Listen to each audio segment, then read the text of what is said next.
Bird flu पर अब सियासत भी देखने को मिल रही है। बीजेपी ने राज्य सरकार पर हमला बोला है। सरकार पर सतीश पूनिया ने निशाना साधा। उनका कहना है कि बर्ड फ्लू पर प्रदेश सरकार गंभीर नहीं है। प्रदेश में पक्षियों की जांच के लिए लैब नहीं है। सरकार के पास कोई एक्शन प्लान नहीं है।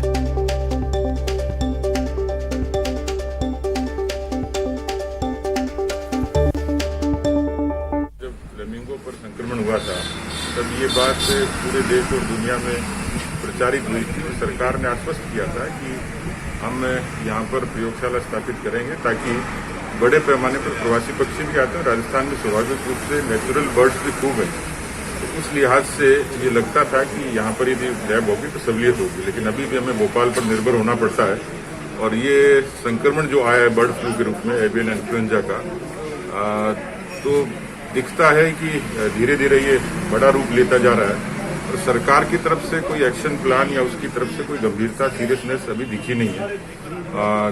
200 से भी ज्यादा पक्षी मारे गए और वो इस रूप में रिकॉर्डेड हुए हैं कि कहीं न कहीं वो संक्रमण का शिकार हुए हैं। समस्या ये कि पोल्ट्री तक पहुंचने के बाद यदि स्प्रेड होगा तो ये स्तनधारियों के लिए और मानव जीवन के लिए, पशुओं के लिए भी खतरा होगा। इस खतरे को आगाह करके सरकार को जिस तरीके से काम करना चाहिए था उतना सरकार।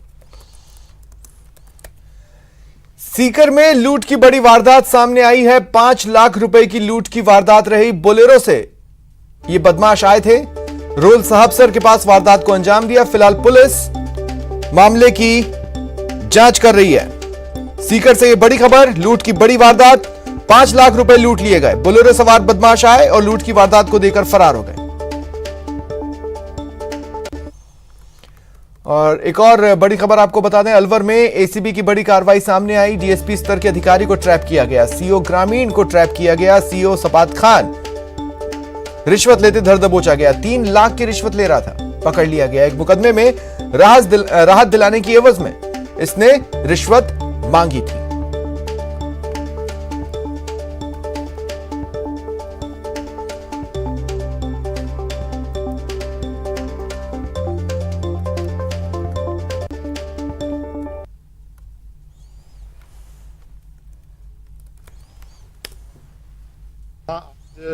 अलवर ग्रामीण के डीवाईएसपी श्री सपात खान को एसीबी की सेंट्रल यूनिट ने 3 लाख रुपए की रिश्वत लेते हुए अपने ड्राइवर के साथ गिरफ्तार किया है और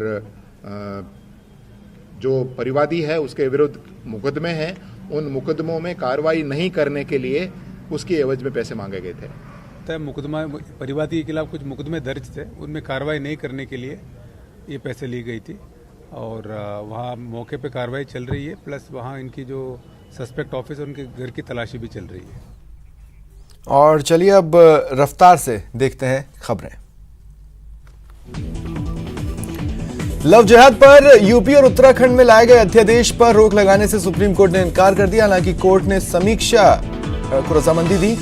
दोनों राज्य सरकारों से 4 हफ्तों में जवाब मांगा। कृषि कानूनों को रद्द करने की अर्जी पर सुप्रीम कोर्ट में सुनवाई 11 जनवरी तक टल गई। जस्टिस एसए बोबड़े की बेंच ने सॉलिसिटर जनरल तुषार मेहता और अटॉर्नी जनरल के वेणुगोपाल से कहा कि स्थिति में कोई सुधार नहीं है। केंद्र की तरफ से कोर्ट में पेश हुए सॉलिसिटर जनरल और अटॉर्नी जनरल ने कहा किसानों से अच्छे माहौल में बातचीत हो रही है। हो सकता है आने वाले समय में नतीजा निकल आए। कोर्ट ने इसे माना और सुनवाई सोमवार तक टाल दी। साथ ही कहा किसानों से बातचीत जारी रखें।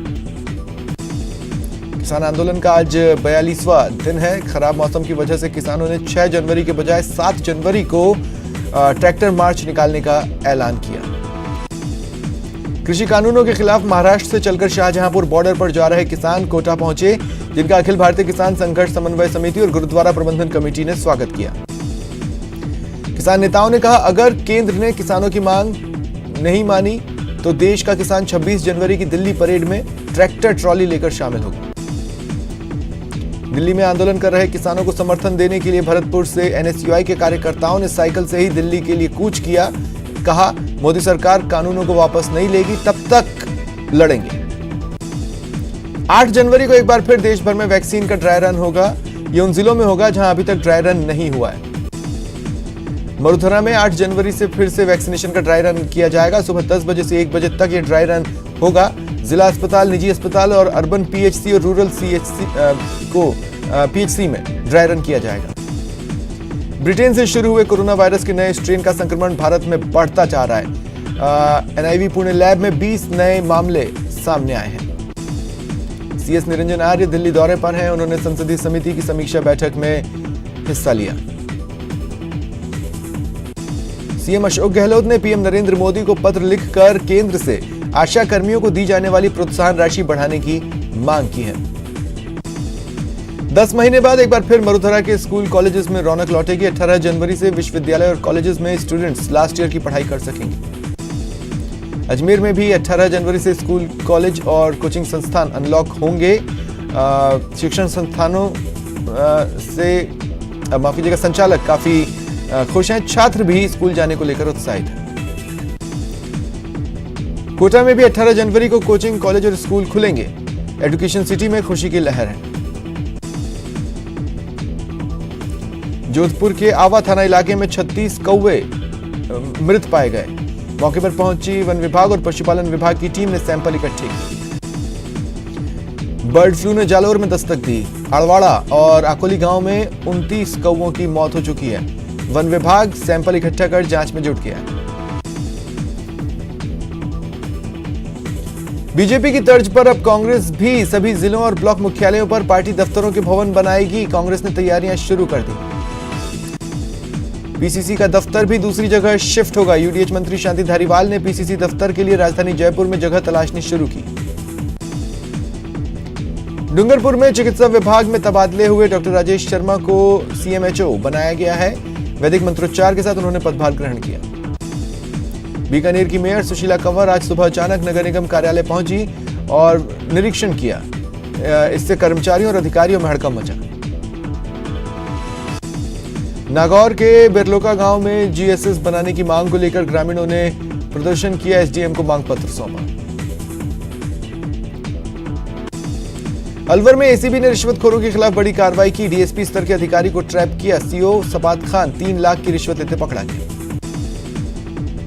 उदयपुर के पालड़ी गांव में एक तरफा प्यार के चलते हत्या का मामला सामने आया। आरोपी भरत ने लड़की के नाना पर पत्थर से हमला कर मौत के घाट उतारा। जोधपुर के लूणी कस्बे के पेट्रोल पंप से कुछ बदमाश 19,000 से ज्यादा डीजल भरवाकर फरार हो गए। पुलिस जांच कर रही है। राजसमंद में खमनोर थाना के जंगल में एक युवक का शव मिला। मृतक की शिनाख्त सुरेश गायरी के रूप में हुई। अजमेर के अलवर गेट और रामगंज थाना इलाके में चोरों ने 2 सूने मकानों को निशाना बनाया। हजारों रुपए का सामान और नकदी चुराकर फरार हो गए। उदयपुर में वाहन की चपेट में आने से घायल युवक की इलाज के दौरान मौत हो गई। परिजनों को पोस्टमार्टम कराकर शव सौंपा गया। भरतपुर के डीग में 2 पक्षों में पथराव में 6 से ज्यादा लोग घायल हो गए, जो अस्पताल में भर्ती हैं। निर्माण कार्य को लेकर विवाद में यह खूनी झड़प हुई। पुलिस ने कई लोगों को हिरासत में लिया।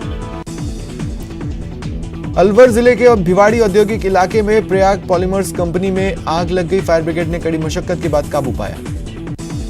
जयपुर के ब्रह्मपुरी इलाके में ट्रॉला पलटने से 3 लोगों की मौत हो गई। 3 लोग गंभीर रूप से घायल हैं। मौके पर अफरा तफरी मची। घायल लोगों को इलाज के लिए एसएमएस अस्पताल में भर्ती कराया गया। ट्रॉला चालक फरार हो गया। करौली के मासलपुर थाना इलाके में जीप और ट्रक में जोरदार टक्कर हुई। 3 लोगों की मौत हो गई। 1 शख्स गंभीर रूप से घायल है। चूरू के सुजानगढ़ सालासर रोड पर देर रात एक कार और ट्रेलर भिड़ गए। 2 युवकों की मौत हो गई, 2 घायल हैं। बारां के पूर्व कलेक्टर इंद्र सिंह राव और पीए महावीर प्रसाद को आज कोर्ट में पेश किया जाएगा। दोनों की न्यायिक हिरासत आज पूरी हो रही है। कोटा के विज्ञान नगर इलाके में एक बदमाश ने सीए के घर में घुसकर लूटपाट की कोशिश की। हालांकि सीए की पत्नी ने छत पर जाकर शोर मचाया, जिससे लोग जुटे और चोर को पकड़ लिया। जोधपुर में पुलिस ने स्कॉर्पियो से स्टंट करने के आरोप में 3 युवकों को गिरफ्तार किया है। श्रीगंगानगर में डीएसटी ने ऑनलाइन क्रिकेट सट्टा चलाते 4 सटोरियों को दबोचा। 35,880 रुपए कैश, लाखों का हिसाब किताब, 15 मोबाइल, 1 लैपटॉप, 1 डोंगल जब्त हुआ। इधर अजमेर में सट्टा करवाते एक व्यक्ति को गिरफ्तार कर 7,000 की नकदी, सट्टे की पर्चियां बरामद की गई। भरतपुर से 1 महीने पहले खलासी की नौकरी करने गए युवक की हत्या का मामला सामने आया। मृतक के पिता ने ट्रक चालक तैयब के खिलाफ केस दर्ज करवाया। कोटा में पुलिस ने स्मैक के साथ एक तस्कर को गिरफ्तार किया। 1.52 ग्राम स्मैक और 9,000 रुपए मिले हैं। भरतपुर में पुलिस ने देसी शराब और विस्फोटक सामग्री के साथ एक आरोपी को गिरफ्तार किया। भरतपुर के बयाना के रेलवे कॉलोनी में चोरों ने सरकारी क्वार्टर को निशाना बनाया और ताला तोड़ सोने चांदी के जेवरात समेत 20,000 की नकदी पार की। चित्तौड़गढ़ के कपासन क्षेत्र में ट्रांसफार्मर से ऑयल चोरी करने वाले मास्टरमाइंड को पुलिस ने गिरफ्तार कर लिया। भरतपुर के डीग में पुलिस ने गौवंश से भरा एक पिकअप वैन और 20 लीटर अवैध कच्ची शराब जब्त की। आरोपी फरार हो गए। कोटा, बूंदी और 12 जिलों में बारिश होने के कारण सीएडी प्रशासन ने मुख्य नहर में जल प्रवाह बंद कर दिया है। आरपीएस सुधीर जोशी ने डूंगरपुर एसपी के रूप में अपना पदभार ग्रहण किया। पुलिस अधिकारियों ने उनका स्वागत किया। अजमेर जेएलएन अस्पताल में नर्सिंग संविदा कर्मी विरोध प्रदर्शन करते दिखे। 12 संविदा कर्मियों को 3 दिन पहले कार्यमुक्त कर दिया गया था। 2 घंटे प्रदर्शन कर नर्सिंग संविदा कर्मी काम पर वापस लेने की मांग की, चेतावनी दी। अगर सेवा मुक्त संविदा कर्मियों को वापस नहीं लिया तो कल से पूरा कार्य बहिष्कार होगा। दौसा में दिव्यांगों के लिए सामाजिक न्याय एवं अधिकारिता विभाग की ओर से 28 लाख रुपए की मोटराइज्ड ट्राईसाइकिल वितरित की गई। विधायक मुरारी लाल मीणा की पहल पर दौसा के 40 दिव्यांगों को ट्राईसाइकिल दी गई। जोधपुर कलेक्टर इंद्रजीत सिंह और नगर निगम के दोनों आयुक्तों ने केरू डंपिंग यार्ड का निरीक्षण कर व्यवस्थाओं का जायजा लिया। मरीजों को बेहतर सुविधा उपलब्ध कराने के उद्देश्य से भरतपुर के आरबीएम अस्पताल में इको कलर डॉप्लर मशीन लगाई गई, जिसका शुभारंभ चिकित्सा राज्य मंत्री डॉक्टर सुभाष गर्ग ने किया। भरतपुर के नदबई पंचायत समिति सभागार में किसान संवाद कार्यक्रम आयोजित हुआ। विधायक जोगिंदर सिंह अवाना ने केंद्र सरकार पर निशाना साधा। डॉक्टर जीआर सुथार ने जैसलमेर के नवगठित पंचायत समिति नाचना के विकास अधिकारी का कार्यभार संभाल लिया। डूंगरपुर ग्रामीण विकास और पंचायती राज विभाग ने स्वच्छ भारत मिशन के अंतर्गत गांव को भी स्वच्छ रखने का अभियान शुरू किया। देश में कोरोना मरीजों के आंकड़ों में गिरावट है। पिछले 24 घंटों में 18,088 नए केसेस आए। कुल केसेस 1,03,75,000 के पार है। पिछले 24 घंटे में 264 लोगों की मौत हुई। कोरोना से मौत का आंकड़ा 1,50,000 को पार कर गया। इसी वक्फे में 21,314 मरीज रिकवर हुए। कुल रिकवर्ड केसेस 99,77,272 हैं।